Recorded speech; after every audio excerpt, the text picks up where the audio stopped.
حضرت ادریس علیہ السلام کی وفات کے بعد مسلمان بے بس ہو گئے تھے۔ چونکہ ان میں سے کسی دوسرے آدمی کو نبی نہیں بنایا گیا تھا، اس لیے لوگ ہدایت کے لیے ادریس علیہ السلام کے صالح صحابہ کی طرف دیکھنے لگے۔ وہ ان نیک آدمیوں کا احترام کرتے تھے اور ان کی پیروی کرتے تھے، اور جب بھی انہیں کوئی مسئلہ پیش آتا تھا ان سے مشورہ کرتے تھے۔ جیسے جیسے وقت گزرتا گیا، نیک لوگ بھی فوت ہو گئے، مسلمانوں کو پھر ہدایت کے لیے کوئی رہنما نہ ملا۔ وہ ڈرتے تھے کہ اللہ تعالیٰ کی راہ سے بھٹک جائیں گے۔ شیطان جو ہوشیار نظروں سے دیکھتا رہا، مرد کے بھیس میں آہو بکا کرنے والے مردوں اور عورتوں کے پاس آیا۔ ان کے کانوں میں سرگوشی کی اگر ہم ان نیک آدمیوں کے مجسمے بنائیں گے تو یہ ہمیں اپنی عبادت میں زیادہ پسند آئے گا اور ہمیں یاد دلائے گا۔ ان لوگوں نے اتفاق کیا کیونکہ انہوں نے اپنے سب سے زیادہ متقی آدمیوں کے مجسمے بنانے میں کوئی حرج نہیں سمجھا۔ یہ یقینی طور پر انہیں اللہ تعالیٰ کو یاد کرنے اور نیک کام کرنے کی ترغیب دینے میں مدد فراہم کرے گا۔ شیطان نے کامیابی سے اپنا شیطانی بیج بو دیا تھا۔ وہ صبر سے کام لے رہا تھا کیونکہ وہ جانتا تھا کہ انسان کو دوسرے کی عبادت کرانا ایک سست عمل ہے۔ جب وہ نسل گزر گئی اور نئی نسل کے لوگ مجسمے بنانے کے پیچھے کی نیت کو بھول گئے تو شیطان نے ان لوگوں کے کان میں سرگوشی کی، تمہارے آباؤ اجداد ان بتوں کی پوجا کرتے تھے، یہ مجسمے ان کے لیے نکی لائے۔ اس طرح بت پرستی نے انسان کے دلوں میں جڑ پکڑ لی۔ صدیاں گزر گئیں اور اللہ تعالیٰ نے مشرکین کو حق کی طرف لوٹانے کے لیے ایک نبی بھیجنے کا فیصلہ کیا۔ اس مقدس کام کے لیے جس نبی کو چنا گیا وہ حضرت نوح علیہ السلام تھے۔ اللہ تعالیٰ نے اپنے وفادار شاگرد کو فصاحت و بلاغت اور بے پناہ صبر و تحمل سے نوازا تاکہ وہ کامیابی کے ساتھ اپنا فرض ادا کر سکے۔ چنانچہ حضرت نوح علیہ السلام نے اپنی قوم کو وسیع کائنات کے اسرار و رموز کے بارے میں بتانا شروع کیا۔ انہوں نے انہیں رات اور دن، ستاروں اور چاند، پودوں اور جانوروں اور آسمانوں اور زمین کے بارے میں آگاہ کیا۔ اس نے ان کو سمجھایا کہ انسان کو اللہ تعالیٰ نے اس کی تسبیح اور عبادت کے لیے پیدا کیا ہے۔ پھر نوح نے انہیں اللہ تعالیٰ کی وحدانیت کے بارے میں بتایا کہ دنیا کے اسرار صرف ایک حقیقی خدا کے وجود کا ثبوت ہیں اور وہ اللہ تعالیٰ کے سوا کوئی نہیں ہے۔ نوح علیہ السلام نے انہیں سمجھایا کہ شیطان نے انہیں بتوں کی پوجا کرنے کے لیے گمراہ کیا ہے، اور اگر وہ اپنی بت پرستی جاری رکھیں گے تو اللہ تعالیٰ کی طرف سے ان پر سخت عذاب آئے گا۔ حضرت نوح علیہ السلام کی قوم نے بڑی الجھن اور تحمل سے ان کی بات سنی۔ نوح علیہ السلام کی قوم میں سب سے زیادہ دکھی اور مایوس لوگوں کو نوح علیہ السلام کی باتوں سے امید اور سکون ملنا شروع ہوا، اور وہ آہستہ آہستہ اسلام کے دائرے میں داخل ہو گئے، جبکہ امیر لوگ غصے سے دیکھتے رہے۔ انہوں نے نوح علیہ السلام سے کہا، ہم آپ کو اپنے جیسا آدمی ہی دیکھتے ہیں۔ حضرت نوح علیہ السلام نے انہیں سمجھایا کہ وہ یقیناً ایک انسان ہیں، اور اللہ تعالیٰ نے خاص طور پر ایک انسانی رسول کا انتخاب کیا ہے کیونکہ زمین پر سب سے زیادہ انسانوں کا قبضہ ہے، اور اگر زمین فرشتوں کے قبضے میں ہوتی تو اللہ تعالیٰ اپنا پیغام پہنچانے کے لیے کوئی فرشتہ رسول ضرور بھیجتا۔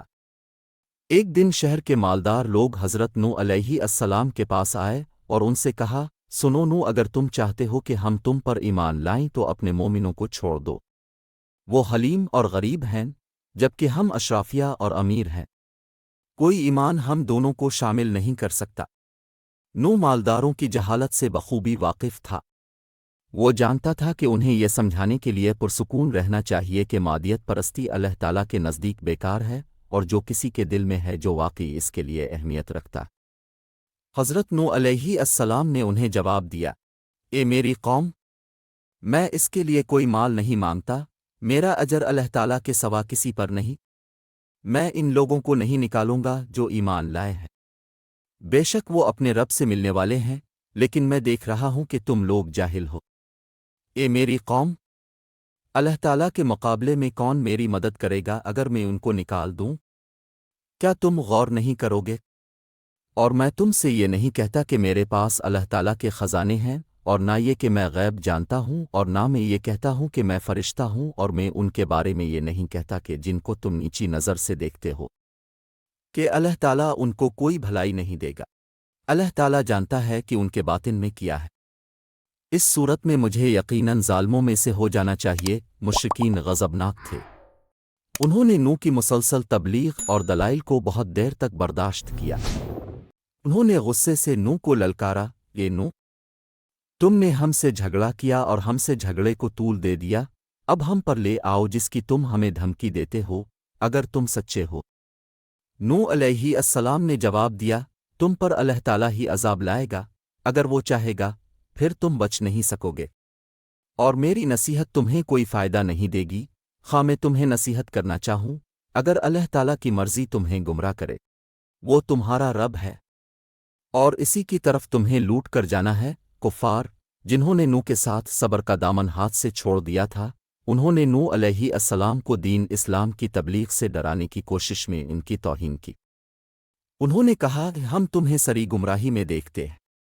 نوح نے تحمل سے جواب دیا، اے میری قوم، مجھ میں کوئی نقص نہیں، لیکن میں اللہ تعالیٰ کا رسول ہوں۔ میں تمہیں اپنے رب کے پیغامات پہنچاتا ہوں اور تمہیں مخلصانہ نصیحت کرتا ہوں، اور میں اللہ تعالیٰ کی طرف سے وہ جانتا ہوں جو تم نہیں جانتے۔ مسلسل تضحیق اور تردید کے باوجود نوح علیہ السلام 950 سال تک اپنی قوم کو اسلام کی دعوت دینے میں ثابت قدم رہے، لیکن وجود میں آنے والی ہر نسل نے نوح علیہ السلام کو ان کے باپ دادا کی طرح رد کیا۔ ہر بچہ جو سمجھ کی عمر کو پہنچتا اسے حضرت نوح کی تعلیمات کے خلاف واضح طور پر خبردار کیا جاتا تھا۔ جب بھی نوح علیہ السلام ان کے پاس جاتے تو وہ ان کے پاس سے بھاگ جاتے۔ انہوں نے نوح کی موجودگی سے بچنے کا ہر بہانہ تلاش کیا۔ کچھ ہی دیر میں حضرت نوح علیہ السلام کو معلوم ہوا کہ کافروں کی تعداد تیزی سے بڑھ رہی ہے، جبکہ مومنین کی تعداد میں کوئی تبدیلی نہیں آئی۔ وہ اپنے لوگوں کے لیے بہت پریشان تھا اور ان کے لیے ایک خوفناک مصیبت کا اندیشہ تھا، لیکن اس کے پاس کوئی چارہ نہیں تھا۔ حضرت نوح علیہ السلام نے اللہ تعالیٰ سے دعا کی کہ اے میرے رب، انہوں نے میری نافرمانی کی ہے اور اس کی پیروی کی ہے، جس کے مال اور اولاد نے انہیں صرف نقصان کے سوا کچھ نہیں بڑھایا۔ انہوں نے ایک زبردست سازش کی ہے۔ انہوں نے کہا ہے کہ تم اپنے معبودوں کو نہ چھوڑو اور نہ ود، سوا، یغوس، یوک اور نصر کو چھوڑو، بے شک انہوں نے بہت سے لوگوں کو گمراہ کیا ہے۔ اے میرے رب، کافروں کو کوئی اضافہ نہ کرنا۔ اللہ تعالیٰ نے جلد ہی نوح علیہ السلام کو وحی کی کہ اس کے بعد ان کی قوم میں سے کوئی دوسرا شخص اسلام میں داخل نہیں ہوگا۔ غمگین اور مایوس ہو کر حضرت نوح علیہ السلام نے اللہ تعالیٰ کو جواب دیا، اے میرے رب، زمین پر کافروں میں سے کسی کو نہ چھوڑنا۔ اگر آپ ان کو چھوڑ دیں گے تو وہ تیرے بندوں کو گمراہ کریں گے، اور ان سے بدکار کافروں کے سوا کوئی پیدا نہیں ہوگا۔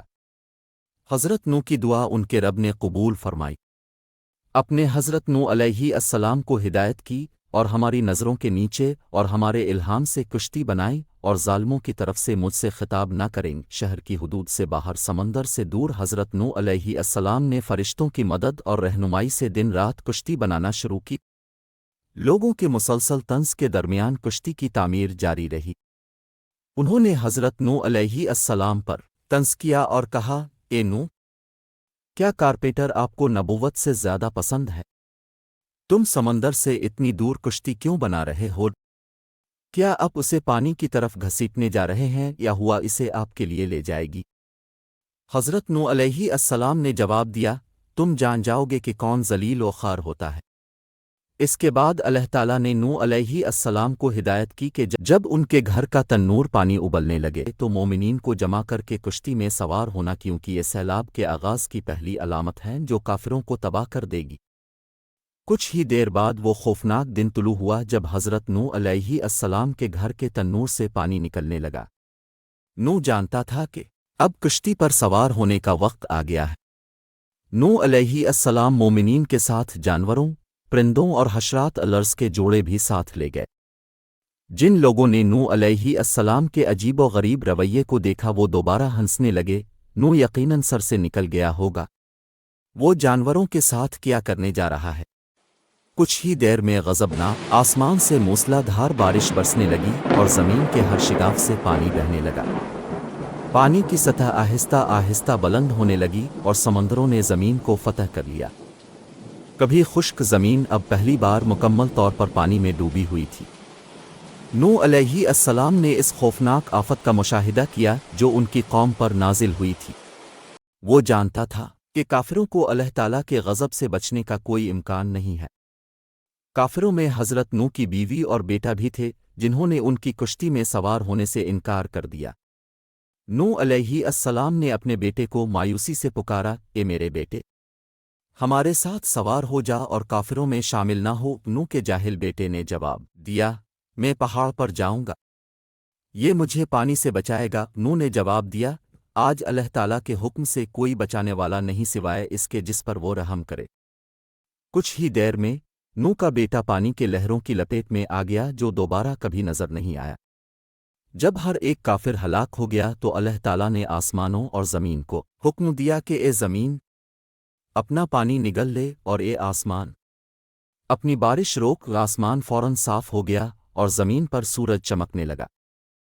اسی دوران نوح کی کشتی پرامن طریقے سے جودی پہاڑ پر اتری۔